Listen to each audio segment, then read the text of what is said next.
Bonjour et bienvenue pour cette nouvelle émission, Le Peuple à Bruxelles. Et j'ai la chance de l'animer avec Manon. Salut Manon. Bonjour à tous. Alors cette émission, elle va nous permettre de connaître un petit peu mieux la liste des candidats de la France Insoumise et puis de faire le point aussi sur l'actualité chaque semaine.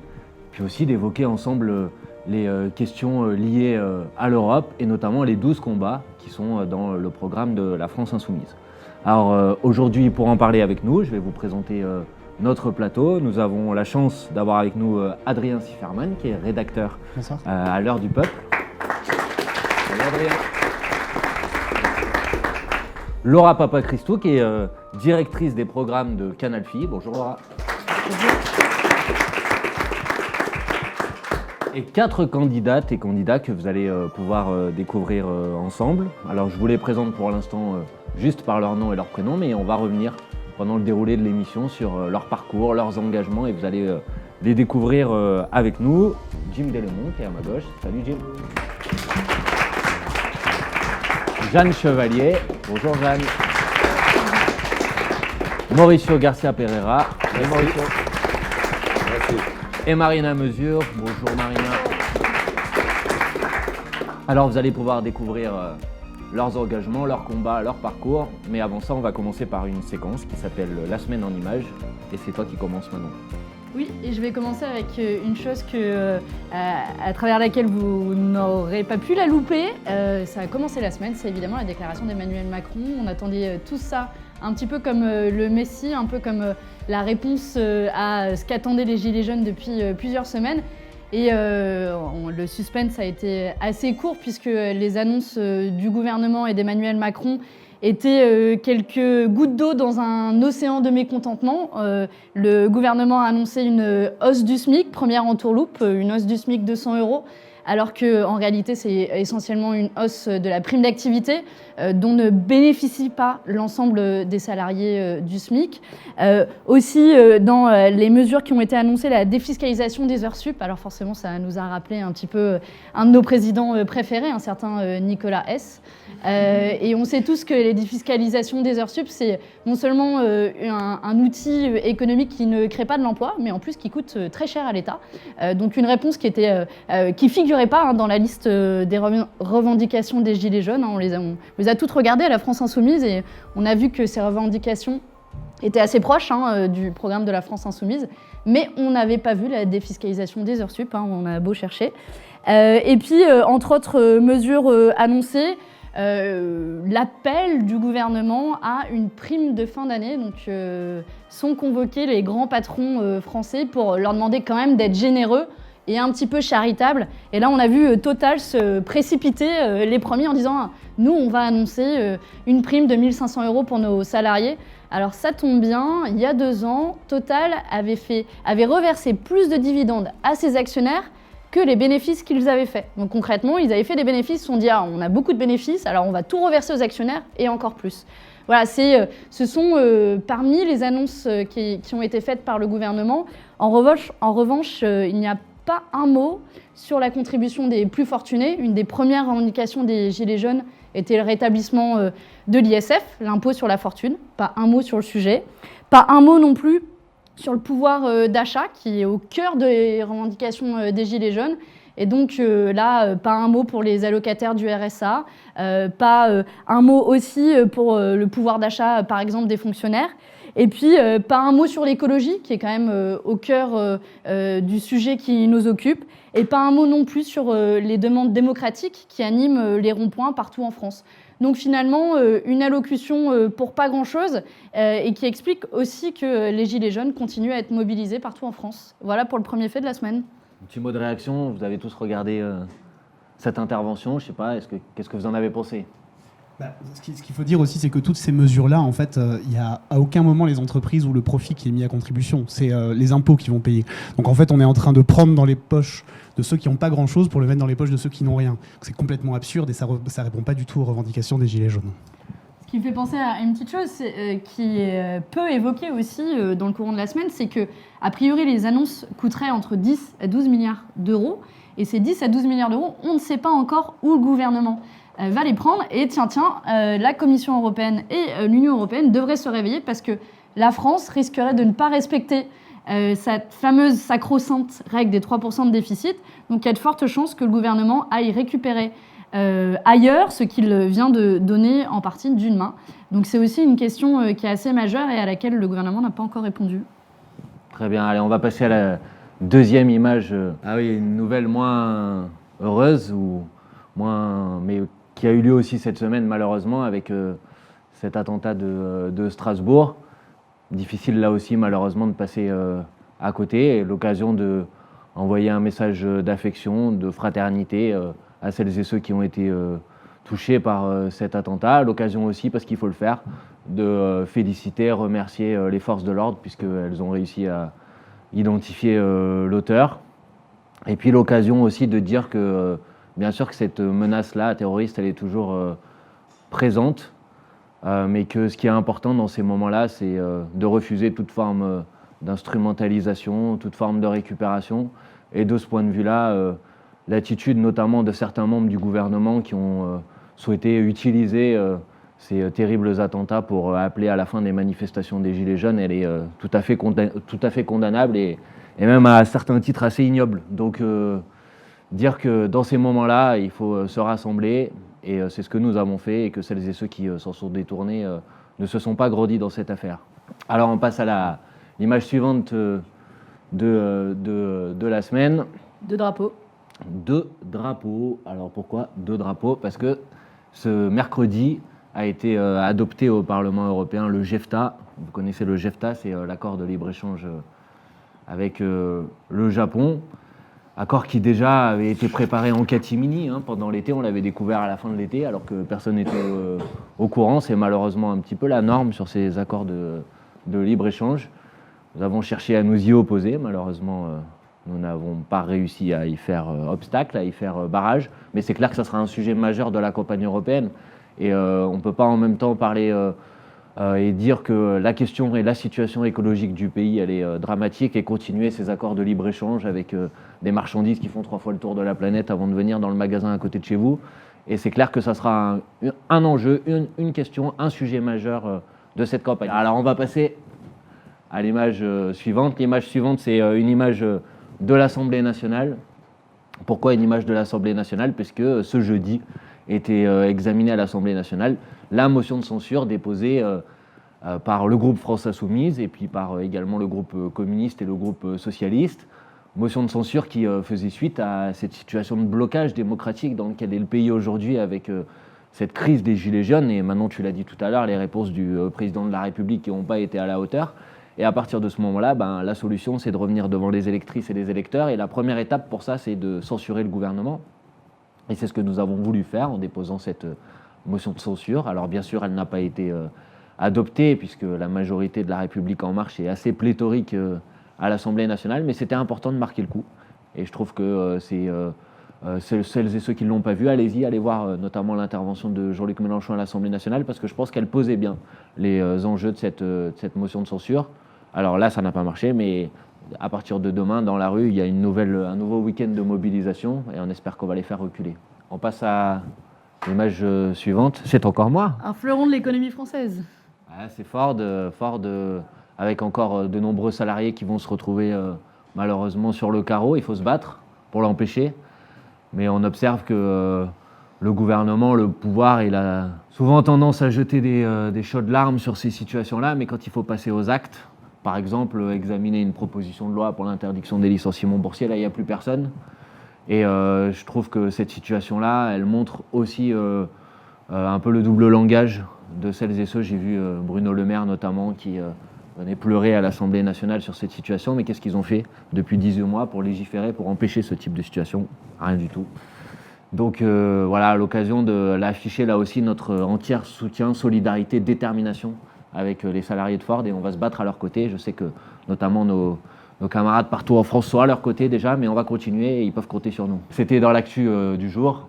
Et on finit sur un sujet dont on a peu parlé, et pourtant on a un président de la République qui se veut le héros de la défense, de la protection de l'environnement et de la planète. C'est la COP24 qui se déroule en ce moment en Pologne. Alors en plus, la Pologne, c'est pas un hasard parce que c'est un pays dont l'énergie repose essentiellement sur le charbon et qui accueille la COP24. Une COP24 qui a vu aussi très peu de décideurs politiques se bousculer au portillon. Évidemment, Emmanuel Macron n'a pas fait le déplacement.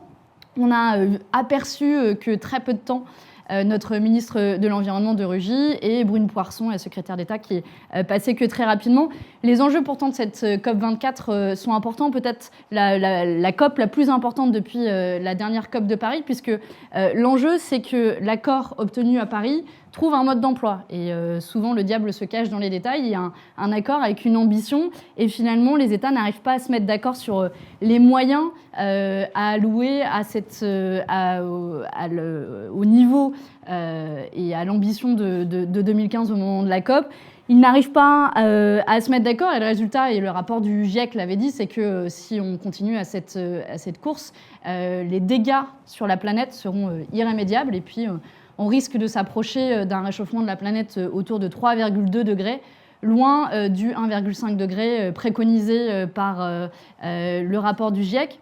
Et malheureusement, si on revient aux questions européennes, on voit que le couple franco-allemand n'a pas joué, non seulement pas joué un rôle moteur dans cette négociation, mais même freiné l'élan de pays plus progressistes qui, eux, essaient de mettre à la fois des moyens sur la table et puis essaient de faire bouger les choses diplomatiquement, notamment vis-à-vis des populations, et je pense aux populations les plus affectées, les populations des petites îles, et les populations des pays du Sud qui manquent cruellement de moyens financiers pour la transition énergétique. Cette COP, elle n'est pas encore tout à fait terminée à l'heure où on vous parle. Probablement, elle sera encore prolongée de quelques jours. Mais à l'heure où le gouvernement justifie une hausse des taxes pour la transition énergétique, une hausse des taxes qui en fait repose en proportion sur les plus pauvres, on voit qu'il y a un peu un hiatus dans le discours vis-à-vis des engagements qui sont pris en Pologne. Et donc, on veut aussi envoyer une pensée sincère à toutes les associations et les ONG qui se mobilisent en Pologne, qui malheureusement passent sous le feu des projecteurs médiatiques. Et pourtant, l'enjeu est crucial pour la planète et pour les générations futures. Un petit mot sur la COP et l'écologie. Oui, j'aimerais bien dire que voilà quoi. Et depuis des décennies, on aime bien parler de l'écologie, des mesures à prendre, de donner des petites leçons avec des jolis mots, mais il n'y a aucune action quoi. Franchement, aucune action. C'est que voilà, que de la fumée quoi. Des mots, des blabla, mais aujourd'hui la planète, il est en train de souffrir très lourdement et les conséquences, voilà, c'est imminent, Et on est toujours inquiet pour l'économie, on est toujours inquiet pour le pouvoir d'achat, mais à niveau écologique, on est mal, très mal. Et assurez-vous, le troisième millénaire, si on continue comme ça, le troisième millénaire, on ne le paiera pas. C'est peut-être l'occasion de rappeler que la transition écologique et la justice environnementale est éminemment liée à la justice sociale. Quelque chose à marteler, je pense, dans le débat, rappeler encore et encore que ce sont les riches qui polluent le plus, ce sont les 10% les plus riches dans le monde qui sont responsables de 50% de la pollution produite dans le monde et que finalement notre combat pour réduire les inégalités est très lié à notre combat pour la préservation de la planète. Et ça tombe bien, ce sont deux combats que l'on portera dans le cadre des prochaines élections européennes. Alors maintenant, nous, on a beaucoup parlé pour l'instant, donc maintenant, on va découvrir un petit peu nos candidates et nos candidats avec cette nouvelle séquence qui s'appelle « Les candidats en images ». Je te laisse introduire la séquence. Alors, l'objectif de cette séquence est d'avoir une image qui s'affiche à l'écran, qui a été sélectionné par un de nos candidats et qui décrit leur mobilisation, leur combat, mais aussi ce qu'ils ont envie de porter dans les élections européennes et dans la campagne. Parce que, vous le savez, cette liste, ce sont 79 personnes avec 79 mobilisations, 79 combats, mais qui en fait portent des combats de beaucoup plus de personnes derrière. Et donc c'est aussi l'objectif, à travers une image, de parler de leur vécu, mais aussi de ce qu'ils ont envie de porter. Donc on peut commencer tout de suite avec la première image. Si vous me permettez, je voudrais juste faire la transition avec cette première partie sur l'actualité, parce que ça arrive aussi sur cette image, puisque on parlait de la COP24 et en même temps on a aussi aux Nations Unies ce pacte mondial sur l'immigration qui vient de sortir. Et notamment il est intéressant parce que ce pacte mondial, dans son principe 6, il dit qu'il ne faut pas discriminer les salariés, les travailleurs entre eux. Et il parle notamment des travailleurs migrants. Et donc c'est intéressant puisque le gouvernement l'a donc approuvé là récemment, c'était ce lundi. Donc on va pouvoir lui rappeler, bien évidemment, dès que c'est mis en place, que pour faire suite à ce qu'il propose, on va devoir éliminer, donc abroger la directive détachement, puisque la directive détachement est un principe discriminatoire. Donc je voulais juste faire le lien, parce qu'on n'en a pas parlé de ce pacte mondial sur l'immigration. Mais beaucoup de gens en parlent, il y a beaucoup d'intox sur ce soi-disant pacte de Marrakech. Exactement, c'est pour ça que je voulais quand même en parler, et notamment il y a aussi effectivement le Front National qui s'en est saisi en disant c'est dans mes pires cauchemars, Marine Le Pen a carrément dit, dans mes pires cauchemars, je n'aurais pas pu imaginer ça. Il faut savoir, ce pacte mondial sur l'immigration, c'est quoi? C'est un pacte qui revendique la priorité de la dimension humaine, la coopération internationale sur l'immigration, la souveraineté nationale en termes de politique de migration, droits de l'homme, voilà, c'est ça, exactement. Le but affiché de ce pacte, c'est sauver des vies, s'attaquer aux causes de la migration, et donc effectivement ça c'est le pire cauchemar du Rassemblement national, on s'y attend, donc je voulais quand même juste le mentionner, et ça faisait le lien effectivement avec cette photo, parce que on parle de la discrimination, et cette photo c'est évidemment donc c'était en 2015, rassemblement, donc c'est la première fois où j'ai rencontré des salariés détachés. Sur un chantier à Dunkerque, c'était l'un des plus grands sites industriels de France, le métallier de Dunkerque. Sur ce site, il faut savoir qu'il y avait des milliers de salariés et 75% de ces salariés étaient des salariés détachés. Et donc on est allé sur le site et en fait on a rencontré, vous voyez sur les photos, il y a Gabriel qui est venu c'est un travailleur roumain, il est venu avec un bulletin de paye et en fait sur ce bulletin de paye, il avait marqué que son salaire brut était de 1 500 €, mais son salaire net était de 0 €. Parce que l'employeur avait décidé de lui récupérer l'intégralité de sa rémunération. Et donc, effectivement, on a commencé à l'accompagner et à se dire comment on va pouvoir résoudre ce problème avec lui. On a après rencontré ses collègues, on est allé sur les campings à Dunkerque et on a essayé donc de les organiser. Et on s'est rendu compte, en fait, que ce phénomène, le détachement, était une escroquerie impressionnante. Pourquoi? Parce que vous permettez en fait à des salariés d'être sur le même lieu de travail, de faire la même chose que son collègue, mais de ne pas être payé de la même manière. Et en plus, donc vous rajoutez avec un système légal qui est déjà discriminatoire, une fraude massive qui permet justement à des salariés de ne plus gagner aucun salaire, donc d'être dans de l'esclavagisme moderne. Donc cette lutte-là, ça a été la première qu'on a menée, ça a duré 6 mois quand même, ça a été une lutte éprouvante. Mais au final, cette photo, c'est aussi la victoire sur un système d'exploitation, puisque c'était une photo qui a été prise à Milan, où après 6 mois de lutte, nous avons remporté la récupération des salaires des salariés. Bravo.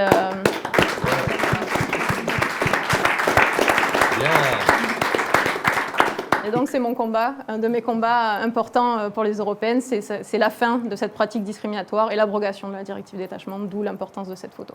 Bravo, félicitations. Et est-ce que tu as eu d'autres victoires comme ça dont tu peux nous parler, ou comment est-ce que concrètement on lutte contre le travail détaché? On va en dire un peu plus. Alors oui, depuis, j'en ai eu, entre celui-ci qui était le premier, on en a résolu une centaine de cas en 2-3 ans. Comment on lutte avec les salariés détachés? C'est déjà de leur expliquer que nous, en fait, le problème, c'est pas le salarié en tant que tel, c'est le système. Et de leur expliquer qu'on veut qu'il n'y a aucun problème pour que, par exemple, un soudeur bulgare vienne travailler en France, Mais lorsqu'il vient travailler en France, on veut qu'il ait accès à la même protection sociale et à la même rémunération. C'est vraiment un principe de base, c'est la non-discrimination. Et donc, nous, ce qu'on a fait, c'est effectivement d'aller rencontrer le matin sur les chantiers des salariés en leur distribuant des tracts en différentes langues, parce qu'effectivement, ils ne parlent pas la langue. Et on a entamé le contact avec eux, on est allé voir sur les lieux d'hébergement, dans des campings, tout ça. Et donc, petit à petit, on a réussi à créer, donc, avec le syndicat, une organisation de ces salariés-là. Et donc, on les a poussés à revendiquer leurs droits. Mais ça n'enlève pas au fait qu'on ne pouvait pas, en tant qu'organisation syndicale, revenir sur le statut de détachement en tant que tel.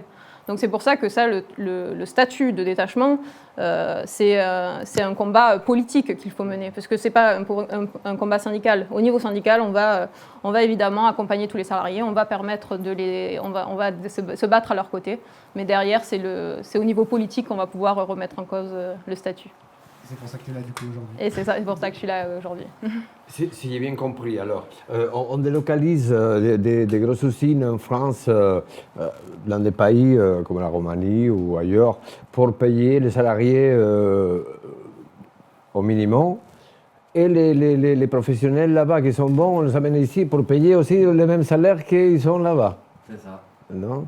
C'est ça. L'alignement par le bas. Ouais, voilà. En permanence. Et nous, on se bat pour l'alignement par le haut. Qu'on appelle autrement aussi le dumping social et qui est le dumping, la mise en concurrence, un des enjeux majeurs de l'Union européenne telle qu'elle est à l'heure actuelle. Incroyable. La mise en concurrence de nos conquêtes sociales. C'est exactement ce que permettent les traités aujourd'hui. Exactement. On passe à la deuxième image ? Du coup, sur cette image qui a été prise par Mauricio, quand tu travaillais dans un abattoir. Dans l'abattoir municipal de Limoges, oui, tout à C'est fait. ça. Oui. Déjà, est-ce que tu peux nous dire à quel moment tu as pris cette photo, comment tu l'as prise? Non, Parce que tu travaillais depuis un petit moment dans cet abattoir. Il faut laisser les choses claires aussi. Cette photo, ce n'est pas moi qui l'ai prise. Exactement. D'accord. Moi, j'ai pris des images, j'ai pris des vidéos, mais moi, c'était surtout les images qu'on voit en triperie. Et il y a une chose qu'il y a beaucoup de monde qui ne sait pas, et que c'est expliqué dans le livre, c'est qu'il y a un deuxième lanceur d'alerte à l'abattoir de Limoges. Il y a un deuxième top. C'est lui qui a planqué les caméras pour filmer le moment d'abattage. Moi, j'ai planqué les caméras en triperie, où on voit les veaux, les fœtus qu'on jette à la poubelle. D'accord. Et ces deuxième lanceur d'alerte, et il a décidé de rester anonyme, et même moi, je ne sais pas qui c'est. Mauricio, tu nous as dit le livre. Tu peux montrer le livre pour Oui. les gens qui nous écoutent? Merci. Et voilà, dans le livre, je raconte mon expérience à l'abattoir municipal de Limoges. Et j'ai découvert que dans cet abattoir, que c'est l'abattoir public, abattoir municipal de la mairie, du gouvernement, le plus grand de France, et on tue tous les jours, de lundi à vendredi, tous les jours, des vaches gestantes, des vaches qui sont pleines. Certaines, la moitié, voire plus, ils sont presque même prêtes à coucher, à mettre bas, quoi. D'accord. Et on va tuer cette vache.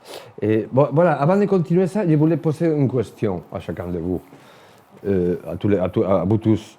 Une seule question, et que vous me répondez sincèrement, au fond de votre corps. Et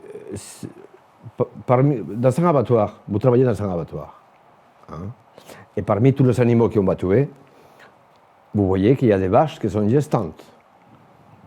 D'accord? Des vaches qui sont grosses, comme grosses. Et est-ce que vous êtes d'accord qu'on tue cette vache et qu'on jette le fœtus à la poubelle? Vous êtes d'accord, oui ou non? Non. Et vous? Non. Non. Non, mais personne ne peut être d'accord avec ça. Et moi, je vais poser ces questions à tous les Français et toutes les Françaises. D'accord? Alors, si on n'est pas d'accord à faire ça, pourquoi on continue à le faire tous les jours? Alors, ce matin ils ont tué une trentaine à Limoges. Hein. Après, j'ai découvert qu'ils le font dans tous les abattoirs de France. Ce n'est pas qu'à Limoges, c'est dans tous les abattoirs de France. C'est même eux qui le... Pardon? Il n'y a aucune règle qui l'interdit aujourd'hui? Évidemment que non. Sinon, ils seraient tous en prison, à cause de moi. On compte sur toi.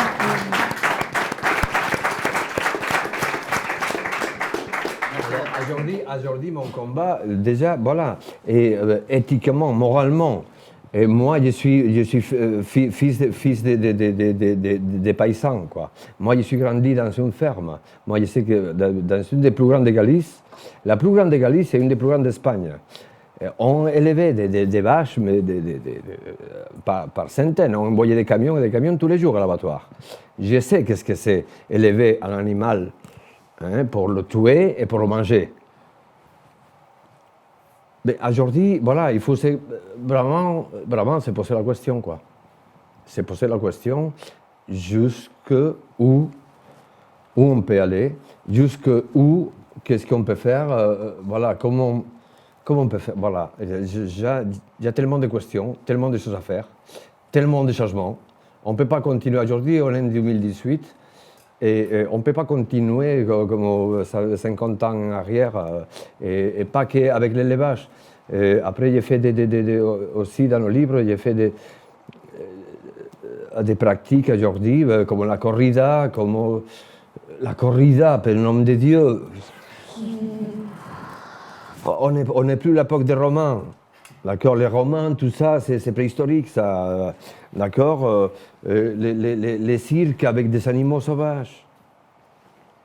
Mais qu'est-ce qu'il fait un tigre dans des cas, un éléphant? Qu'est-ce qu'il fait un éléphant au milieu? Qu'est-ce qu'il fait un éléphant avec une babale géante, s'il vous plaît? Ça, c'est tous les combats qu'on va pouvoir mener aussi dans cette campagne des élections européennes. Et on est très heureux et très fiers que tu sois Merci beaucoup. avec nous dans cette Merci à vous. Laura, est-ce que tu avais une question supplémentaire? Non, j'avais pas de question. Alors, on va faire un petit jeu. C'est parti. Alors, on va faire un petit jeu, le premier jeu de cette émission. Ce premier jeu, il s'appelle le Qui a dit quoi? Le Qui a dit quoi, vous avez compris, c'est comme son nom l'indique. C'est-à-dire une phrase va s'afficher à l'écran, on va la lire, et puis vous allez devoir nous dire si vous avez reconnu qui l'a dit. Donc, c'est Manon qui va lire les phrases. Et puis, moi, je vais guetter quel est le premier buzzer qui s'active. Vous êtes prêts? Allez-y. Alors c'est parti avec la première phrase. La défiscalisation des heures sup, c'est 4 milliards de coûts et 100 000 emplois perdus. Ne l'oublions pas, j'ai même pas terminé la phrase. Alors une réponse, une seule réponse, attention. Christophe Castaner. Bravo. Ouais. Bonne réponse, Christophe Castaner.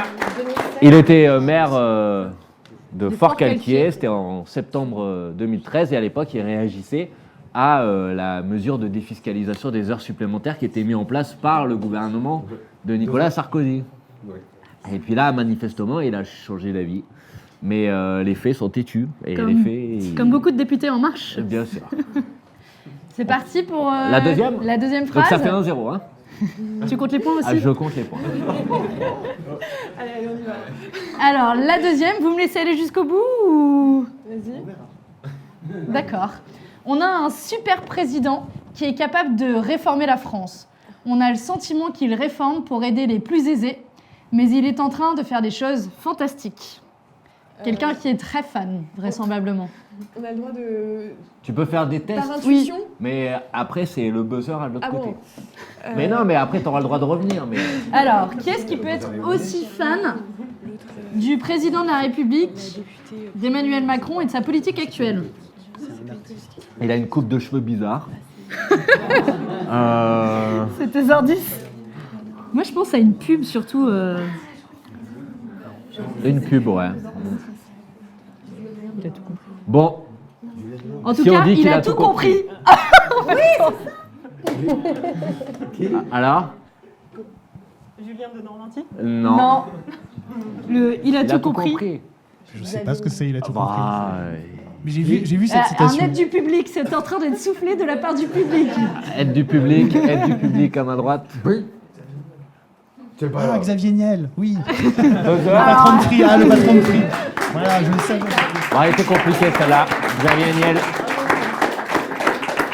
le PDG de Free qui a dit ça sur Europe 1 le 5 décembre dernier.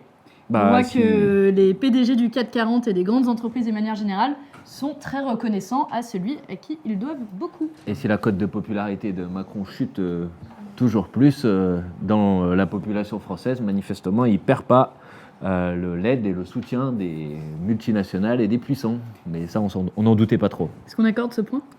Ah, je pense qu'on peut l'accorder quand même. Il est un peu soufflé. Mais bon, on va l'accorder. Dernière phrase.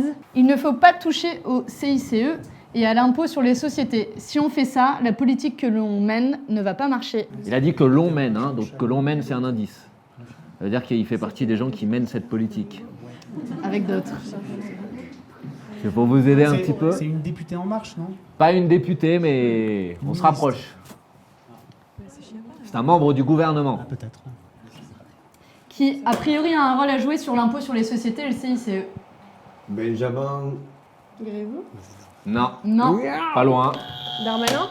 Non, Non plus. vous allez tous nous les faire. Allez, un Gérald autre membre du Darmanin. gouvernement. Il y en a encore un autre qui joue un rôle sur ces sujets-là. Allez, Jeanne, tu devrais savoir.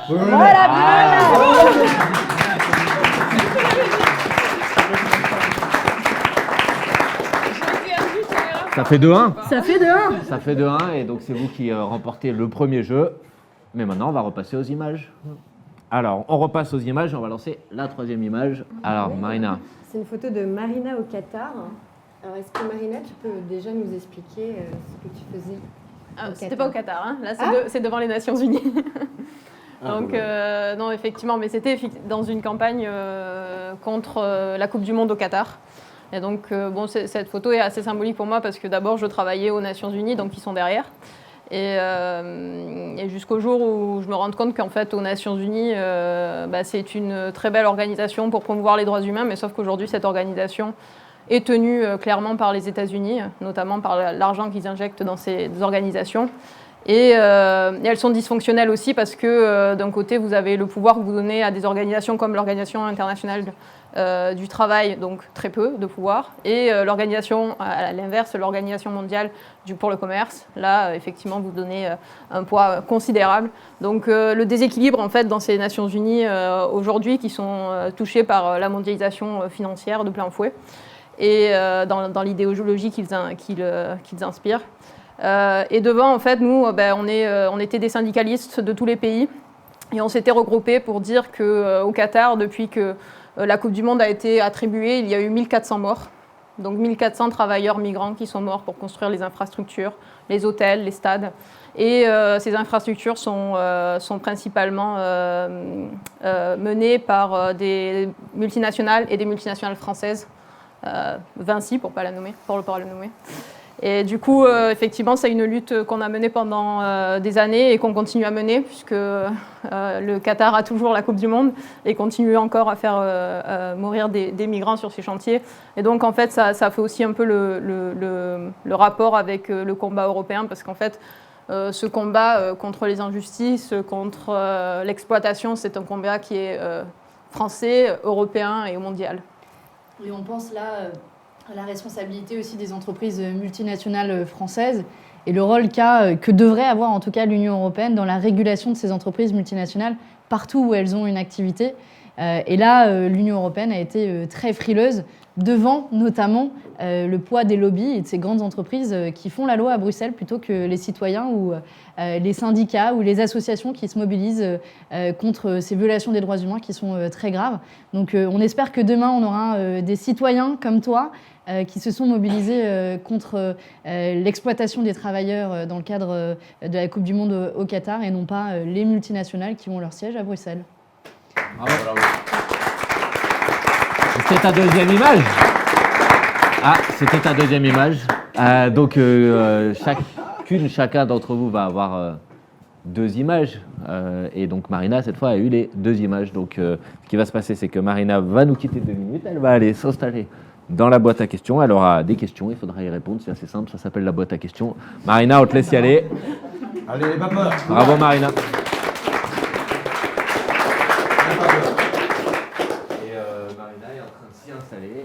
On va écouter ça avec attention parce qu'elle nous a déjà montré qu'elle avait un parcours assez extraordinaire, assez incroyable.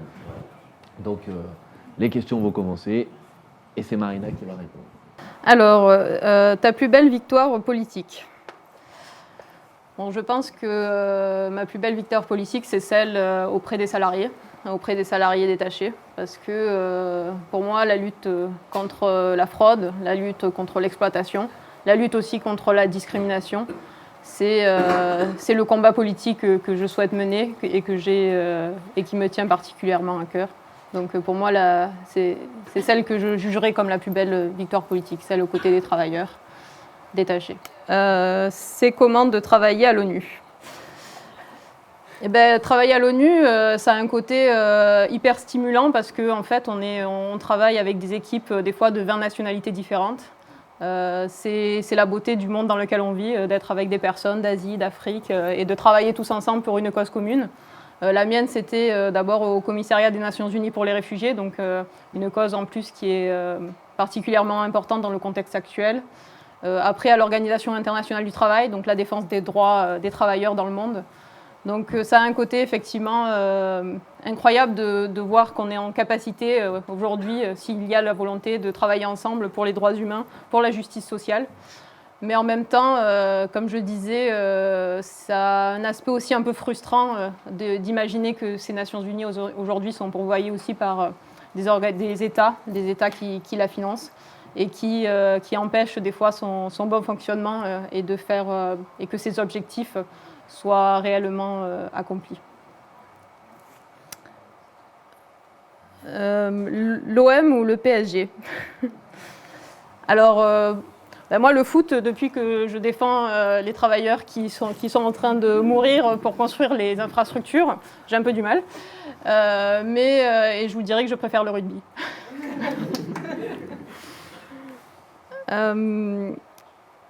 Comment tu convaincrais de lutter contre le système du travail détaché en 10 secondes?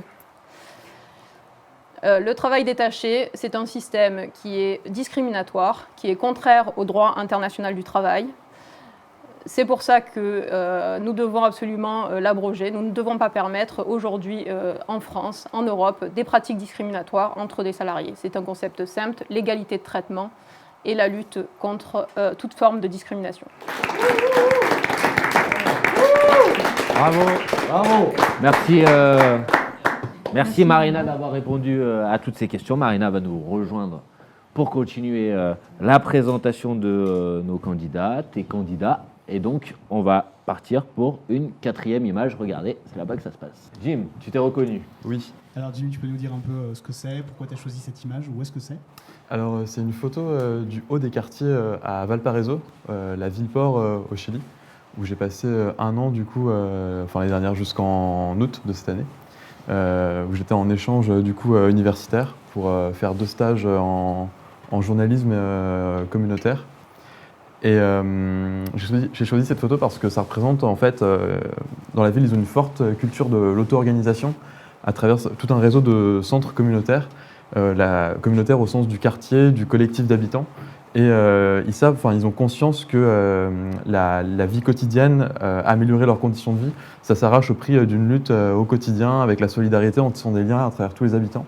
Et c'est quelque chose qui m'a beaucoup touché, qui m'a beaucoup interpellé, parce que c'est quelque chose qui n'existe pas du tout en France. Et alors qu'à la France Insoumise, on parle justement de la méthode Alinsky, de toutes ces choses, de l'éducation populaire. Et là, c'est quelque chose qui est vraiment ancré dans la culture de la ville. Et c'était vraiment intéressant de voir que les habitants, du coup, se réapproprient la politique pour la faire à l'échelle de leur ville, de leur quartier, pour essayer de réhabiliter une école, de tenter de changer le service public d'un bus qui passe pas, ou de s'occuper des déchets qui traînent. Et tout ça se fait maintenant en étroite collaboration avec la nouvelle mairie qui a été élue depuis 2 ans maintenant, qui est une mairie municipaliste portée par Jorge Charp, qui est un maire un peu précurseur du mouvement du Frente Amplio au Chili, qui est le mouvement frère de la France Insoumise et de Podemos là-bas. Et du coup, en 2 ans, ils ont réussi à éliminer la corruption de la ville, à remonter en fait à finir le déficit qu'il y avait alors. Et ils ont montré qu'en fait, c'était possible de faire une véritable politique de la ville, de faire ville autrement, en incluant les habitants sans que ce soit une espèce de démocratie participative ou de budget participatif, comme on nous vend souvent les socialistes ou un truc un peu bidon où au final on doit juste voter sur 3 boutons sur Internet et la démocratie se résumerait à ça.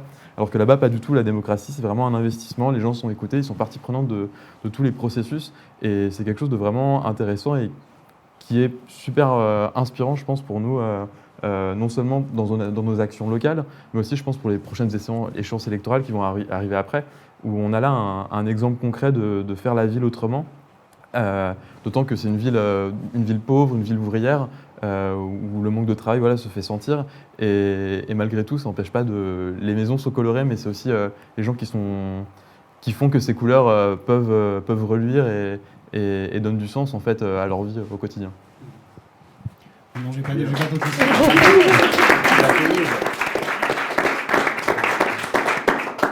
C'est le moment de passer au jeu suivant. Ah, Le Schmilblick. Je ne suis pas responsable des titres de ces jeux. moi non plus. On se Ça demande sera bien dit. qui autour de cette table est responsable. Donc le principe il est assez simple pour le Schmilblick. On va avoir un zoom sur une photo, donc une partie seulement de la photo sur laquelle un zoom va être fait. Il va falloir retrouver à quoi cette photo correspond. Et donc avec le même principe, on a 2 équipes, un buzzer, une photo tronquée et zoomée, et il faut retrouver à quoi ça correspond. Et donc on vous passera après la photo en entier. C'est parti avec la première photo. Un œil. Carlos Ghosn. Carlos Ghosn, bien joué. C'est même suspect à quel point tu connais bien Carlos Ghosn. Mais bon, peut-être que tu regardes un peu trop les journaux, on va dire ça. Carlos Ghosn, évidemment PDG de Renault, pour ceux qui se posaient la question, qui est non seulement un des PDG les mieux rémunérés et les mieux payés du CAC 40, mais aussi qui a défrayé la chronique une fois de plus pour avoir pratiqué la fraude fiscale, notamment depuis le Japon où il avait une partie de sa rémunération. On attend encore qu'il soit poursuivi en justice en France. En revanche, le Japon s'est empressé de le poursuivre, ce qui permet de reposer une fois de plus dans le débat la question de l'impunité de ces délinquants en col blanc, les fraudeurs du fisc, qui font perdre, il faut le rappeler, à l'État français 60 à 80 milliards d'euros chaque année. C'est l'équivalent du budget de l'éducation nationale. On pourrait en faire des choses là. On pourrait en faire des choses. On pourrait investir dans beaucoup de choses, doubler le budget de l'éducation nationale pour commencer. Excusez-moi, si j'ai bien compris, selon son avocat, il touche ce qu'il doit toucher. Ah, c'est ce qu'il dit son avocat, ça. Ouais, c'est voilà. ça. Ben, ils disent souvent ça. Hein. Ils disent souvent qu'ils sont dans leur bon droit, mais... La question, c'est aussi combien ils reversent à l'État. Et donc, ces patrons, mais aussi les grandes entreprises multinationales, oublient souvent que pour arriver là où elles sont, que ce soit les personnes ou les entreprises, elles ont besoin des investissements de l'État. Les entreprises, elles ont besoin des routes, elles ont besoin de gens formés, elles ont besoin que leurs salariés soient protégés par une sécurité sociale. Et tout ça a un coût. Et on parle beaucoup en ce moment de consentement à l'impôt. Et si les gens se sentent aussi, ont de moins en moins confiance en l'impôt, c'est parce que quand les plus riches ou les grandes multinationales ne payent pas leur juste part d'impôt, c'est nous tous, les citoyens, qui nous retrouvons à payer la note. Et donc, il est temps qu'ils rendent l'argent. Allez, Carlos, rends l'argent, on en a besoin. Alors, on va vous montrer une deuxième image. Est-ce que quelqu'un arrive à voir? C'est pas les lycéens. On dirait les lycéens de Mantes-la-Jolie. Oui. Les lycéens à genoux. Marina, t'es un peu super forte quand même. Donc, oui, en effet. C'était bien ça, cette image qui a fait quand même, malheureusement, j'ai envie de dire, le tour des réseaux sociaux, le tour même du monde, oui, sans doute. On a vu pas mal de mobilisations, en fait, reprendre et l'utiliser un peu comme un symbole de témoignage. La veille, place de la République, les lycéens s'étaient mobilisés également à Paris et avaient reproduit cette scène. J'ai vu des magistrats aussi mobilisés en ce moment contre le projet de loi justice, faire la même chose, demander palais de justice, c'est un peu... c'est triste, mais en même temps, c'est devenu un signe de combat aussi et de résistance, un symbole de résistance. C'est un thème qui, je pense, qu'on ne parle pas assez, parce qu'avec les attentats et les gilets jaunes, on laisse un petit peu de côté nos jeunes, là. C'est vrai. Et c'est eux, c'est l'avenir. Et là, ils sont dans la rue aujourd'hui, depuis quelques semaines. Et on dirait qu'ils sont un petit peu, on laisse un petit peu à côté. Et pourtant, le pouvoir et la peur de la mobilisation des jeunes. Hein. Mais en tout cas, c'est beau de voir cette jeunesse se mobiliser. Moi, je pense que ces gens-là, il faut qu'on les soutienne, qu'on les écoute, ces revendications, et c'est ce qu'ils ont à dire, quoi. Et les soutenir, et voilà, et être avec eux. Il y en a beaucoup qui nous écoutent, on leur envoie un message de soutien. L'occasion de rappeler aussi pourquoi ils se mobilisent sur la question de la réforme de Parcoursup, qui de fait bloque l'accès à l'université, sur la question de la réforme du baccalauréat, et notamment à la fois des filières, mais aussi du contrôle continu qui est introduit pour le baccalauréat. Finalement, des choses qui avaient été aussi introduites par le passé par des prédécesseurs de droite à ce gouvernement, qui permet aussi de rappeler sa couleur politique. On passe à la dernière image ? Allez, la dernière image. Là aussi, beaucoup de noir, mais il y a un indice qui... La conversion de la France soumise. Oh, bravo. Bon, ils ont gagné. Mais il faudra dire que votre équipe était un peu désavantagée. Mauricio, qu'est-ce que tu as reconnu alors? Et le rideau, il était caché, moi, tellement j'avais le trac. Mais voilà, j'ai reconnu le symbole, le rideau, c'est clair. Et puis, on voit déjà dans la couleur, on va dire, je ne sais pas, c'est un rouge bordeaux, très bordeaux. C'était à Bordeaux aussi. C'était à Bordeaux, mais très Bordeaux. Mais l'ambiance, il était chaleureux. Pour moi, c'était ma première réunion politique, carrément. Et je ne m'attendais pas à me retrouver ici, là. Mais aujourd'hui, en voyant comme le gouvernement qui nous dirige, les gens qui nous dirigent, et où on y va aujourd'hui, c'est vrai qu'il faut réagir, quoi. On ne peut pas rester dans son canapé devant la télé à critiquer avec son voisin. Ah oui, ça, c'est pas bon. Oui. Là, c'est le moment d'agir, quoi. C'est le moment d'y aller. Et non violent. Voilà. Mais c'est le moment de... C'est pour ça qu'on est là. Voilà. Moi aussi, c'était ma première convention. Et je dois dire que j'étais assez bluffée par à la fois la qualité de l'organisation, mais aussi de voir que finalement la richesse démocratique et la vitalité de la démocratie, elle se faisait autour de ces petites tables de 6 à 8 personnes, de penser la campagne, penser les idées de demain et finalement repenser la politique. Et je pense que ça montre que la politique a encore un avenir et que ça anime beaucoup de gens qui étaient là à Bordeaux et beaucoup de gens qui nous ont suivis aussi sur les réseaux sociaux, qu'on espérera retrouver dans de futures conventions. C'est la fin de cette séquence du Schmilblick. Bravo. Ouais, ils ont gagné. Mais il faut dire pour ceux qui nous regardent à distance que l'équipe à ma gauche est un petit peu désavantagée parce qu'il se trouve qu'ils ont une vision sur l'écran qui est un petit peu déséquilibrée. Si je peux me permettre, c'est juste la mise en place des inégalités. Donc voilà, c'est une représentation de la vraie vie que vous avez subie. Désolée pour vous, mais il fallait illustrer. Mais comme il n'y a rien à gagner, de toute façon, c'est pas très grave de perdre. On passe à la 5e image, Manon. La 5e image, alors là, elle est facile. On reconnaît quelqu'un de ce plateau. Alors Jeanne, tu veux nous en dire un peu plus? C'était une photo en manifestation, mais pourquoi cette manif-là? Parce que tu as dû en faire pas mal. Ah ouais, j'en ai fait pas mal des manifs. Non, celle-ci, c'était la manif du 26 mai de l'année dernière. C'était la marée populaire, si je me souviens bien, et qui faisait suite au 5 mai. C'était 2 manifs extrêmement créatives, où il y avait beaucoup de groupes de musique, et nous, on était un groupe de musique sur le camion de la France Insoumise. On était des groupes de musique sur des camions plateaux. Il y avait de la musique, il y avait des chants, il y avait des slogans. Et on chantait des chansons insoumises. Je ne sais pas si vous avez vu ce petit tuto fait par Maxime Lenné, comment écrire une chanson insoumise. En fait, tu prends une chanson qui existe déjà, que tout le monde connaît, et dessus, tu mets des paroles militantes. Et les gens... Alors, le tuto de Maxime, ça faisait j'ai pas eu mon bac dans la bonne filière, j'ai passé mon bac au mauvais endroit. Il y en a une autre, on a fait chanter Jean-Luc Mélenchon aussi. On a fait chanter Jean-Luc Mélenchon. Et ça fait oh oui, c'était bien un cynique qui a été élu président, le banquier d'affaires et sa clique, c'est pas descendant.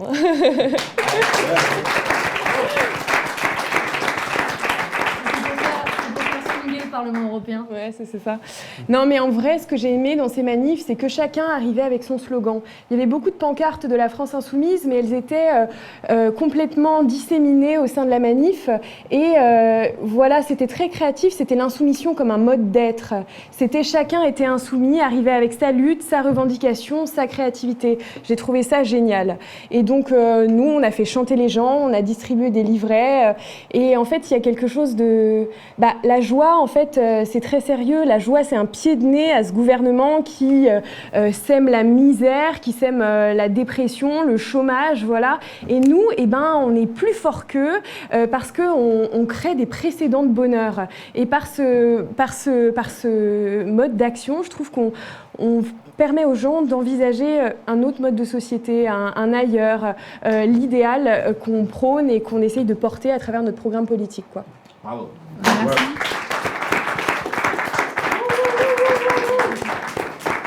Merci pour ce moment de joie. Et on s'en souviendra. On attend les chansons de la campagne. Ouais, d'accord, avec plaisir. On passe à la 6e image. Ouais, l'image suivante. Ah, Jim, t'es reconnu. C'est ça, malgré le masque de Triton masqué.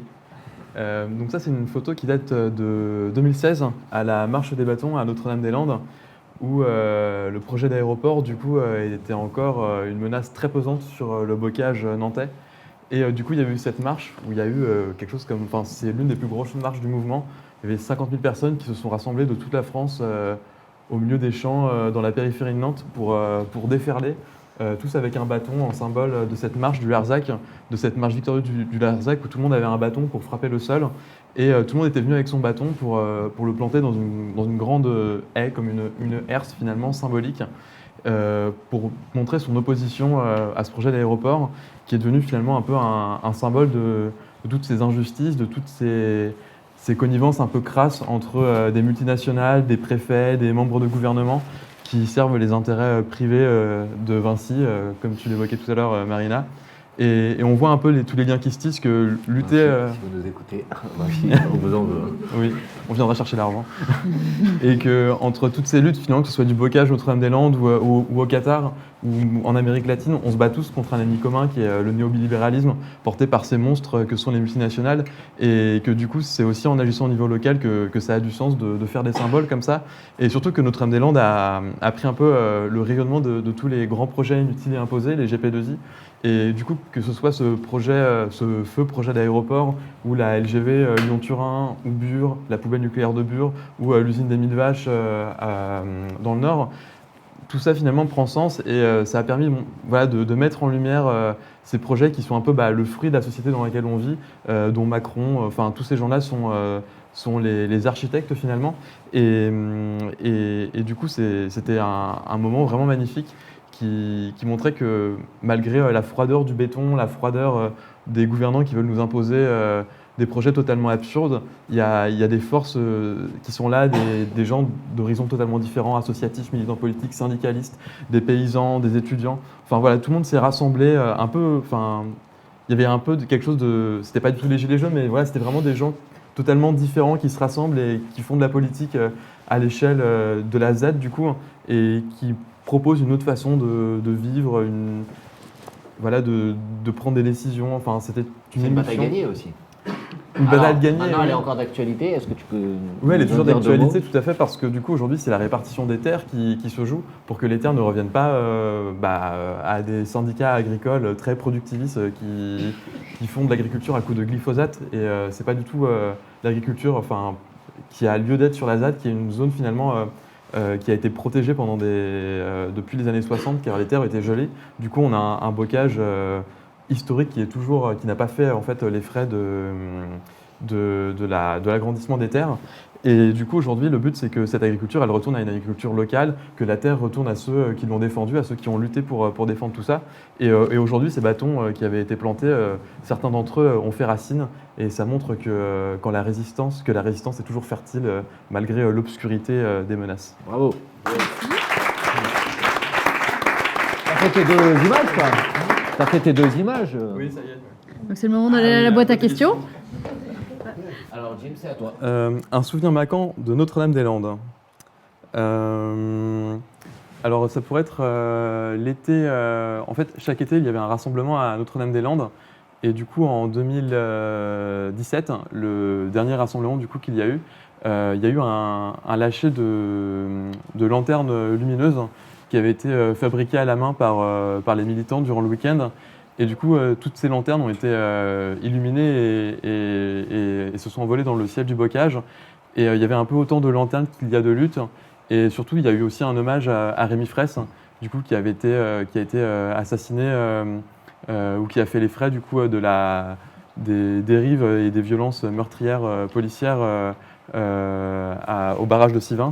Et c'est un moment vraiment fort où on a vu que les luttes étaient victorieuses et qu'il fallait aussi que l'opposition citoyenne dans ce pays puisse se dérouler de façon pacifiée.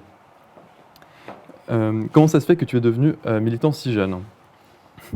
Alors, c'était en 2012, en janvier 2012, et mes parents, coucou, m'ont emmené au meeting de Jean-Luc Mélenchon à Nantes.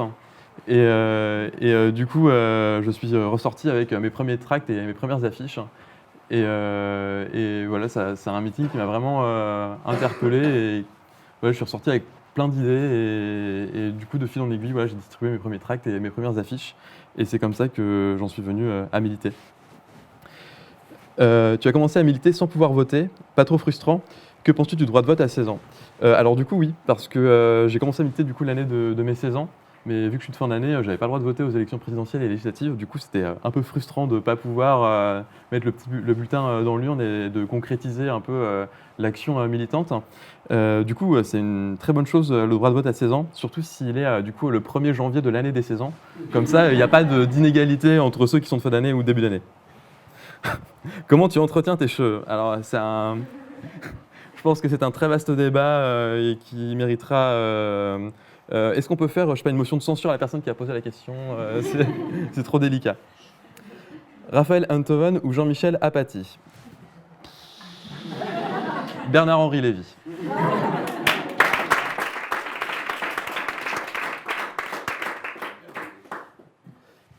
Comment tu vois l'avenir de la ZAD? Vaste question. Je le vois comme une zone d'agriculture définitive.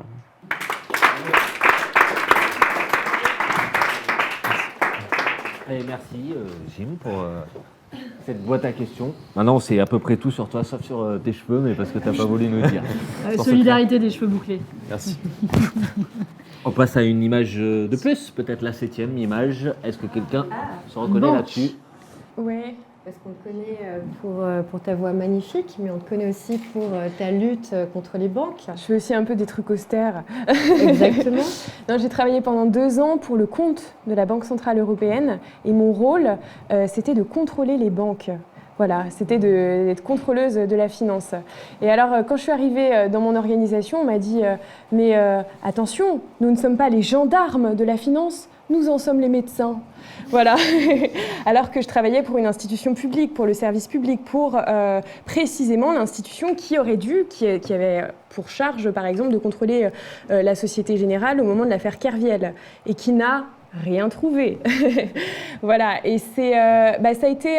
j'ai toujours essayé d'articuler ma vie professionnelle et ma vie militante, et du coup, c'est pour ça que j'ai coordonné le livret thématique sur les banques de la France insoumise, et on a mené cette réflexion bien sur le système financier qui ponctionnait l'ensemble des richesses, sur la Banque Centrale Européenne. C'est important de dire dans cette campagne européenne que la Banque Centrale Européenne est l'institution économique la plus puissante de toute l'Union européenne, et elle sort complètement des radars médiatiques et elle sort de toute prise démocratique.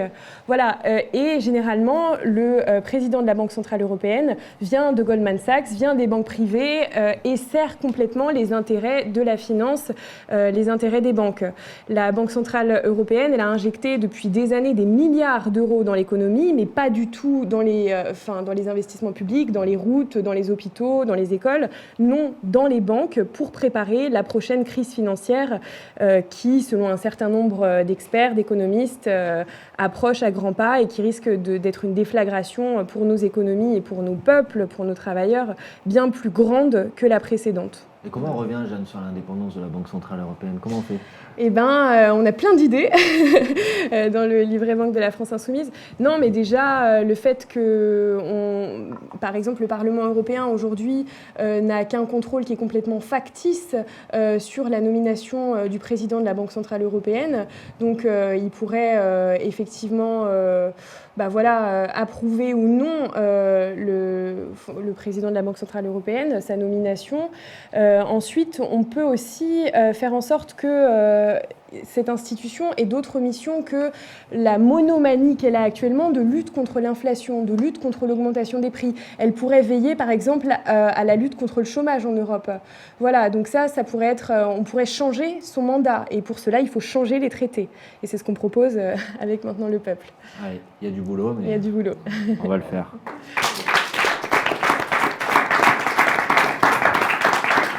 Ça fait deux questions pour Jeanne, je crois. Oui, à ton tour d'aller à la boîte à questions.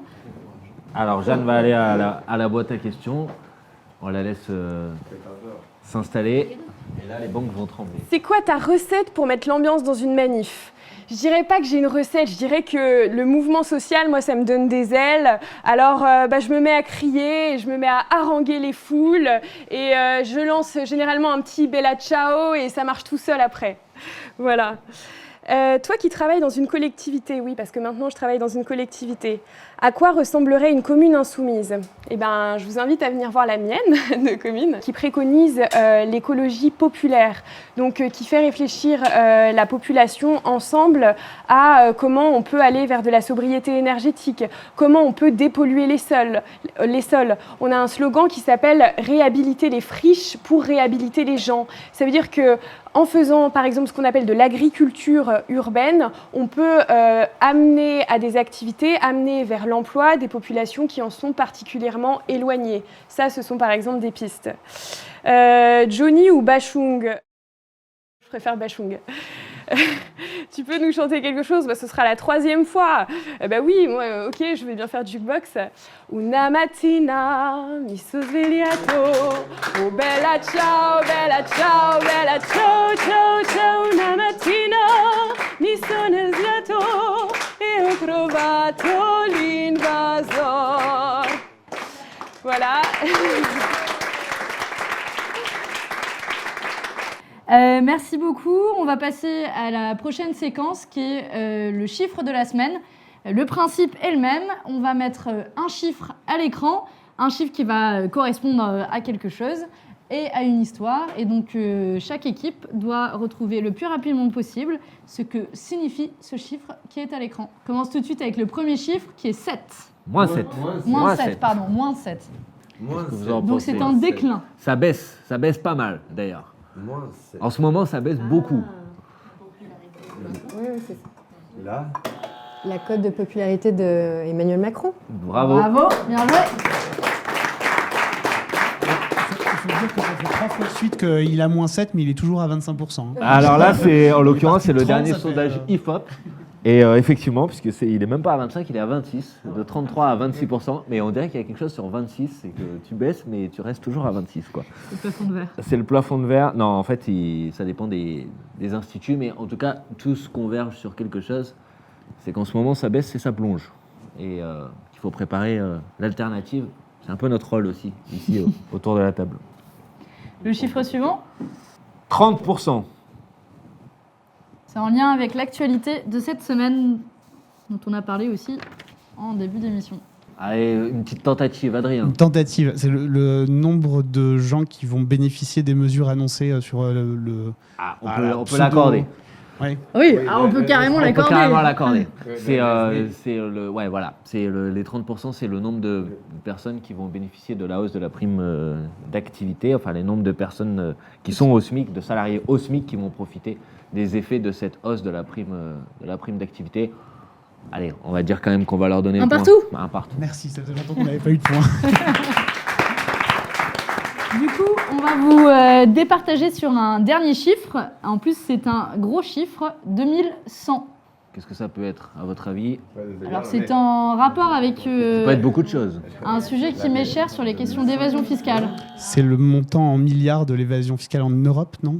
Non. C'est dans le cadre franco-français. pas le nombre d'interpellations. Non C'est pas plus. le nom d'interpellation, Ça mais pourrait. c'est pas très... C'est pas très loin. Est-ce que c'est les suppressions de postes à la direction des Tout à finances fait. publiques? Bravo. On a une équipe victorieuse.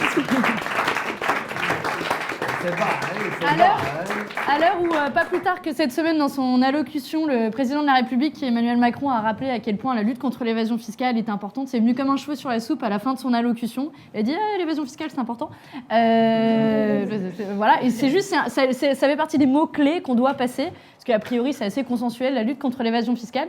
Et puis en même temps, le gouvernement supprime des postes en l'administration fiscale qui contrôle, parce que c'est vrai que lutter contre l'évasion fiscale avec moins de postes, ça fait partie de l'efficacité gouvernementale. On a fini pour cette séquence. Ouais, bravo. L'équipe maillot, là, qui a gagné. Qui ont compensé l'inégalité du jeu précédent. Voilà. Il nous reste une image à présenter. Mauricio, regarde, je crois que c'est pour toi. Oh là.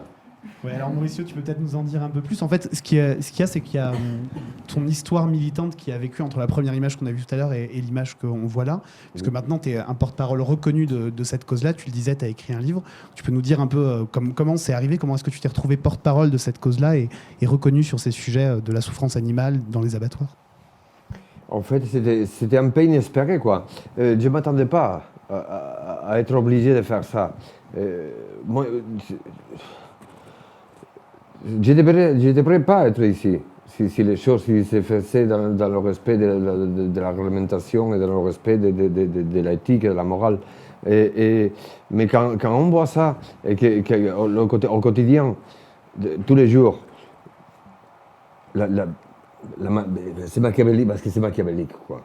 D'accord? Moi je ne sais pas quel mot utiliser pour... Mais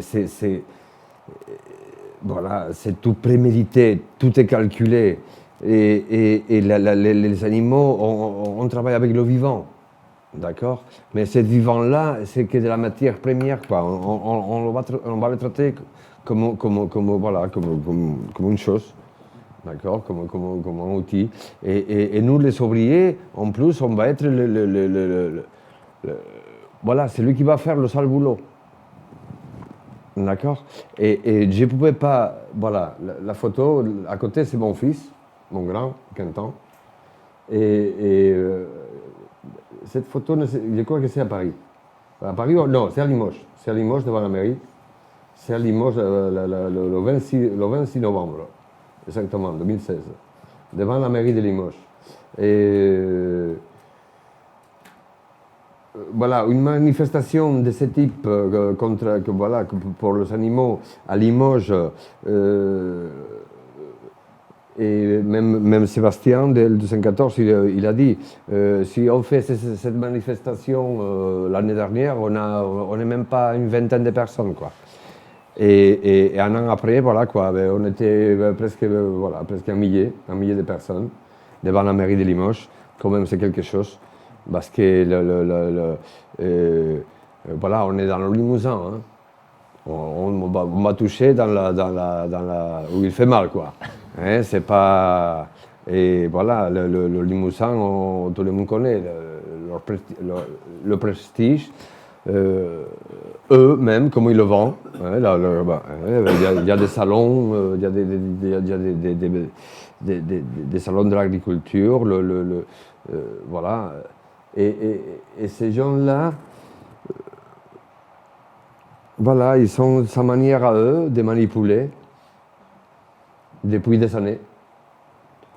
Et moi, ce que je ne comprends pas, c'est comme personne, il a rien dit avant. Après, j'ai compris un petit peu, quoi. Ceux qui sont, voilà, comme on te dit là-bas, toi, tu fais ton boulot et ferme ta gueule. Et si tu n'es pas content, dégage, d'accord?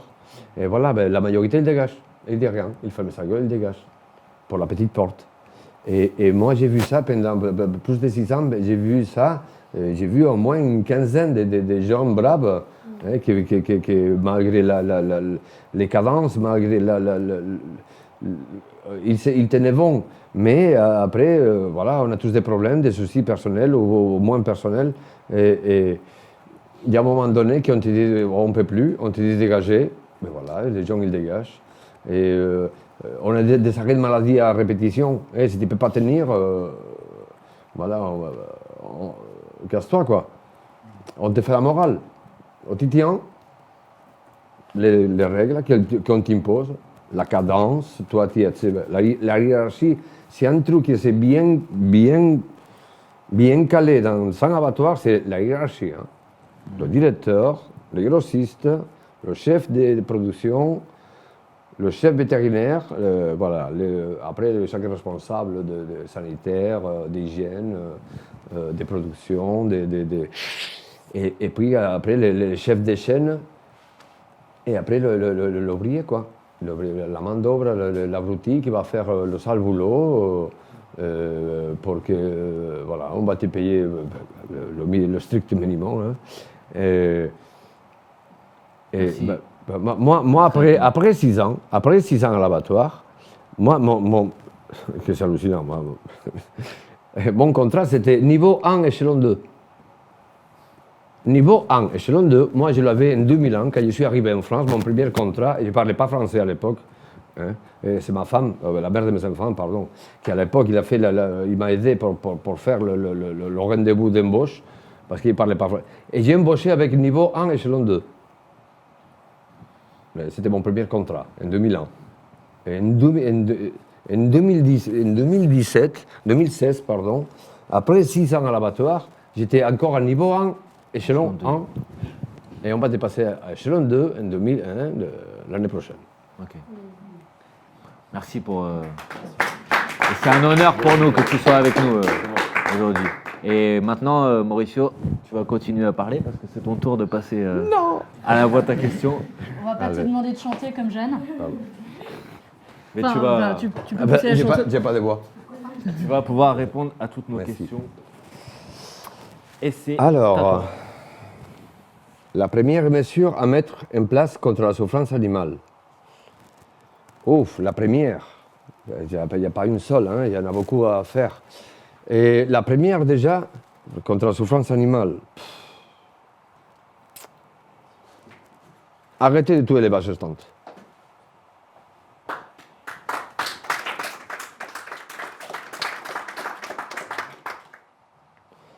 C'est beau comme ville Limoges. Pour moi, Limoges, c'est un grand village, ou une toute petite ville, on va dire. Et il est mignon, Limoges, quand même. Il a son charme. Limoges, voilà, c'est la ville qui m'a accueilli et je suis venu pour 15 jours. Et voilà, ça va faire 18 ans que j'y suis, alors. Il doit avoir quelque chose à Limoges. Tu étais surpris par les réactions à ton livre Ma vie tout crue?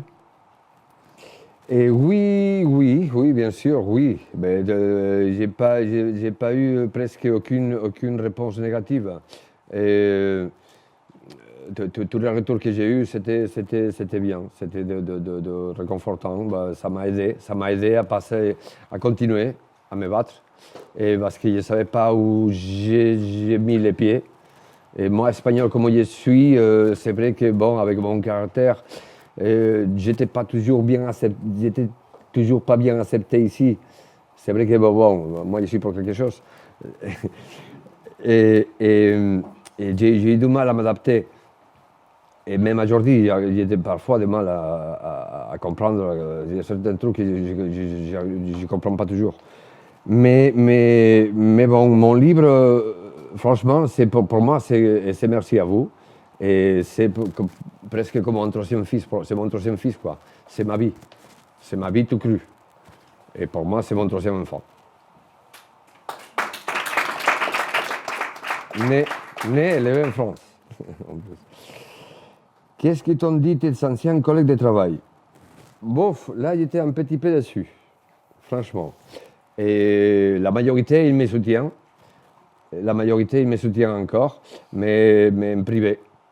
Ils ne veulent pas me voir en public avec eux. Des fois, ils appellent des collègues pour y aller boire un coup, ou s'ils peuvent passer les voir comme avant. Et ils vont me poser toujours la question, tu es tout seul? Tu n'as pas de journaliste à côté? et voilà, il y en a certains qui me soutiennent. Et moi, je sais que beaucoup, ils ont amélioré leur vie au quotidien. Et parce que si une partie, j'ai fait ça, c'est une partie pour eux. Parce que j'ai beaucoup de respect pour mes anciens collègues, la majorité. Et c'est le système que je suis contre. Et c'est la façon qu'ils font certains patrons ou certains chefs pour, voilà quoi, pour un billet, quoi, pour un bout de papier, quoi. D'accord, la souffrance qu'il peut dégager ces gens-là, l'anti-empathie, comme on dit, comme j'ai dit, c'est l'anti-tout, quoi. Hein, pour un billet, on n'est rien.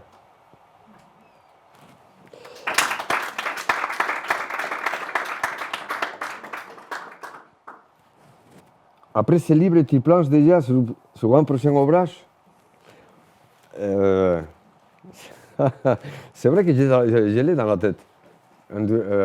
Ma vie tout cru 2. Non, ça serait un autre titre. Mais c'est vrai qu'après ce livre, il y a c'est vrai que pour moi, la vie,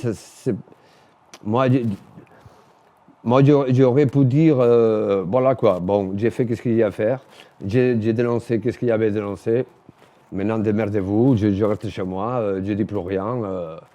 Mais non, maintenant aujourd'hui je suis là, et j'ai encore des choses à dire, j'ai encore voilà, j'ai toute ma vie pour me battre devant moi, et jusqu'au bout, et si je peux, pourquoi pas. Si on me donne l'opportunité, j'ai encore des choses à dire, je peux écrire un deuxième livre, même toute une série, quoi, Star Wars.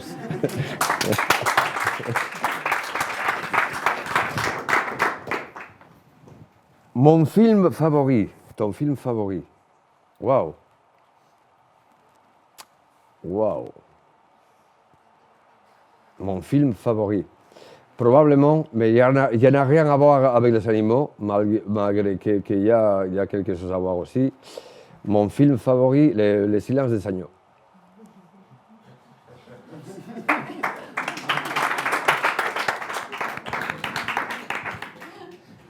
Et puis, je crois qu'il est fini. Eh ben, merci Mauricio. Alors, pendant que Mauricio va venir se réinstaller avec nous, il a parlé du livre. Si vous ne l'avez pas lu, lisez-le vite. Maintenant, c'est Ma vie toute crue. C'est aux éditions Plomb. Merci Mauricio d'être avec nous. Dernière séquence. Alors, la dernière séquence, cette émission, cette soirée, avant une nouvelle émission, c'est que la première d'une longue série. Il y a 79 personnes sur cette liste. Vous en avez découvert 4 aujourd'hui, mais il y en aura d'autres. Et cette dernière séquence, c'est donc une séquence, le tweet de la semaine, où on vous a demandé les uns les autres de choisir des tweets drôles de la semaine. Alors vous avez le droit de nous expliquer pourquoi ça vous a fait rire. Vous avez juste le droit aussi d'avoir rigolé comme ça et de pas forcément avoir envie d'expliquer pourquoi. Mais peut-être que Manon, tu vas commencer par ton tweet. Oui, moi c'est le gouvernement qui me fait souvent rire. Et il y a une personne au gouvernement qui me fait rire, c'est Muriel Pénicaud, mais c'est pas la seule parce qu'elle a été reprise en chœur par Bruno Le Maire. Donc je vous ai dit, le fameux mot-clé, évasion fiscale. Je pense que dans tous les briefs, on leur dit surtout, si tu vas à la radio, place le mot évasion fiscale. Et donc Muriel Pénicaud, elle a été interviewée cette semaine à France Inter. Elle a dit, oui, avec beaucoup de conviction, oui, on va mettre le paquet dans la lutte contre l'évasion fiscale. Et ça m'a bien fait rire parce que j'ai pensé à tous les mois précédents pendant lesquels j'ai travaillé notamment sur la loi de lutte contre la fraude fiscale qui était présentée par le gouvernement. Et moi, j'avais un peu le sentiment que c'était plutôt un paquet cadeau pour les fraudeurs du fisc, que ce soit les grandes multinationales ou les plus riches. Et j'avais envie de lui rappeler, et c'était l'occasion ce soir, de lui rappeler que la France vient d'adopter une liste de paradis fiscaux dans lesquels il y a le Botswana, Nauru, Niue. La prochaine fois, on vient avec une carte du monde et on place tous ces pays. A priori, un jeu de plus. Ouais, ça fera un jeu de plus. A priori, on n'en a pas entendu parler dans le moindre scandale d'évasion fiscale. En revanche, il n'y a pas d'île Caïman, pas de Bahamas et surtout aucun pays européen. Pas d'Irlande, pas de Luxembourg, pas de Pays-Bas, pas de Malte, etc. qui sont ceux pourtant qui organisent l'évasion fiscale au cœur même de l'Europe. Et puis on peut aussi lui rappeler que la France se refuse toujours à mettre en place la transparence sur l'activité des grandes entreprises multinationales qui permettrait de savoir si les Google, Amazon, entre autres, payent leurs impôts en France, ou même que cette fameuse loi de lutte contre la fraude fiscale, elle a mis en place une forme de justice négociée pour les fraudeurs du fisc. Alors, si on vous envoie en justice, c'est que vous avez fraudé le fisc. Vous n'allez pas passer forcément devant le tribunal comme n'importe quel justiciable. Vous allez négocier avec le juge sans être reconnu coupable. Donc merci pour ce paquet cadeau et ce petit moment de rire, Muriel Pénicaud. On passe au deuxième tweet de la semaine. C'est ton choix. Ouais, c'est mon choix. Quelqu'un peut m'expliquer pourquoi Emmanuel Macron est toujours président alors que sa destitution a été votée en AG à Tolbiac? Ouais, voilà, ça m'a fait rire en fait. C'est pas le chien de Tolbiac qui l'a tweeté? Non, ça m'a fait rire parce que, je sais pas, c'est de l'humour avec cette formule-là, un peu absurde, j'ai trouvé ça marrant. Donc j'ai décidé que je choisissais celui-là. Voilà. Et puis parce que s'il veut démissionner, bon, pourquoi pas, on pourra prendre la place, on sera faire autrement et on fera sans doute bien mieux que lui. Donc voilà. Bon, après, c'est pas l'AG de Tolbiac qui va décider. Le tweet suivant, c'est Laura, je crois. C'est Coralie Delhomme, qui est une essayiste française spécialisée sur les questions européennes, qui cite Pierre Moscovici. « Dépasser la limite des 3% est envisageable quand il s'agit de la France, car tant que la France demeure l'idiote utile de l'UE, aucun risque pour celle-ci. » En fait, c'est Coralie qui parle. « Et que c'est mon pays, et que de toute façon, ces règles sont arbitraires et idiotes, donc en fait, on fait ce qu'on veut. » Donc on parlait tout à l'heure, en début d'émission, effectivement, de cette règle des 3%, et la Commission européenne qui s'est réveillée cette semaine, on l'avait un peu oublié ces dernières semaines avec les Gilets jaunes, mais elle est toujours là, et les technocrates qui sont intervenus dans la presse pour dire attention, après les mesurettes annoncées par Macron, on va potentiellement dépasser ce déficit de 3%. Et Coralie Delhomme, du coup, s'interrogeait à bon escient sur le double risque, soit pour la France de Macron de dépasser du coup ces 3% et de se voir retoquer par la Commission européenne, ce qui serait déjà politiquement compliqué, comme ça a été le cas pour les Italiens il n'y a pas longtemps, ou bien prendre le risque de voir, comme Pierre Moscovici qui commence à le dire dans la presse, éventuellement d'avoir droit à une petite rallonge sur ce déficit pour pouvoir appliquer ces mesures et du coup permettre à Macron de s'en sortir. Peut-être que Macron sera le premier à désobéir aux règles européennes. Peut-être qu'après, on peut lui faire passer le reste du programme de la France. C'est une situation absurde. Merci à vous. Adrien, c'est ton tweet maintenant. Oui, alors moi le tweet que j'ai choisi c'était vu qu'on peut désormais appeler tout et n'importe quoi une hausse du SMIC, je propose qu'on ne parle plus de solde mais de hausse du SMIC biannuelle. un peu pour les mêmes raisons que toi Manu, j'ai trouvé ça absurde, j'ai trouvé ça génial. On en a parlé déjà, c'est sûr que la formulation que Macron a choisie dans son allocution télévisée était complètement malhonnête et c'était vraiment de l'enfumage. On s'en rend compte aujourd'hui, on s'en rend tellement compte que là les ministres sont en train de dire finalement en fait peut-être qu'on va changer, ce sera peut-être pas la prime d'activité, on va faire un chèque SMIC versé par l'URSSAF. Enfin, c'est complètement l'improvisation la plus totale.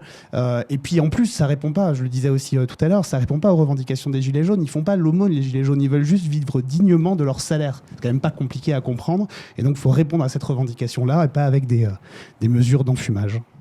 Merci. Marina, à ton tweet maintenant. Quand on parlait de drôle, c'est un rire jaune.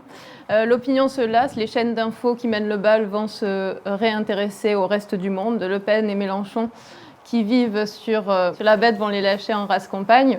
Le plus sage, prendre ce que la lutte a permis de gagner et rentrer fêter Noël. Donc effectivement, c'est du Bernard-Henri Lévy comme on l'aime. Voilà. Donc ce pseudo-philosophe a encore tout compris. Du coup, effectivement, pour lui, qui passe sûrement Noël entre Las Vegas et Marrakech, effectivement, il ne peut pas comprendre que pour certaines personnes, fêter Noël, il y en a qui n'auront pas les moyens financiers de fêter Noël. Et du coup, effectivement, pour un éditorialiste du Point, en fait, c'est sûrement pour lui le manque financier, c'est juste un peu une portion en moins de caviar au réveillon, quoi. Donc effectivement, voilà, encore dans la démesure du personnage et du mépris des classes. Merci Marina. Et maintenant, c'est Jeanne, ton tweet.